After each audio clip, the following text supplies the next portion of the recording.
Welcome to Checks and Balances TV, America's #1 choice for balanced financial advice. I'm Mickey O'Neill, sitting in for Matt Reddick, and joining us in the studio today is Randy Packett of Chesapeake Financial Solutions in Baltimore, Maryland.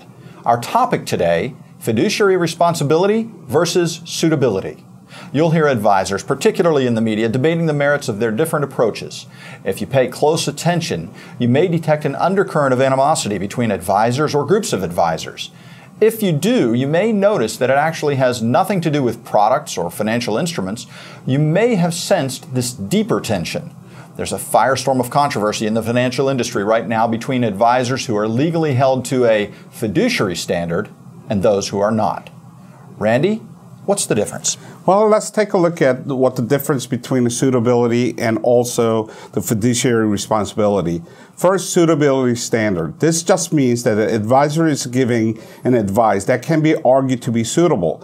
It is a much lower legal standard. In layman's terms, the product you're buying may be suitable, but also it may not be the best option available to you. And the fiduciary standard? Fiduciary responsibility means this holds the advisor to give only the same advice he would give himself in the same circumstances. It is the highest legal standard today. What it means is that the advisor's recommendation must be strictly in the customer's best interest. Wait a minute, Randy. You mean it is legally okay in some circumstances for an advisor to advise a client in a way that's not in their best interest?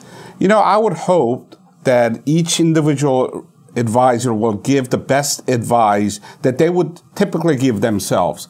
However, because their license doesn't require for them to do it, there are times where they may recommend the products and services they may not be the best interest for the client. And that would fall under suitability? Suitability, absolutely. Only a representative who's with a certain licenses is allowed, and they're required by law actually to follow the fiduciary responsibility. Well, let's expand on that a little bit.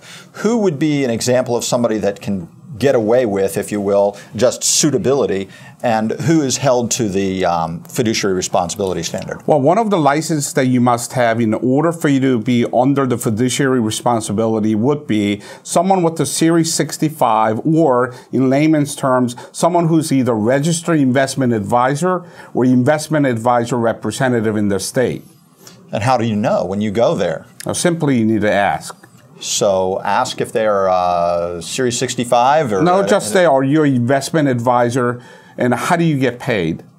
The only way that I get paid under the fiduciary responsibility is all the businesses I do is only strictly through a fee base. I don't make any commissions on any products I sell in a securities that I deal with. I see. So bottom line, the fiduciary responsibility standard is the better standard. Look for advisors who are fee-based. Is that a fair way of saying it? Absolutely. Fantastic. This is Mickey O'Neill for Checks and Balances TV. If you want more information on this subject, go to checksandbalances.tv on the internet or Randy's website, which will appear on the screen below. Thank you, Mickey.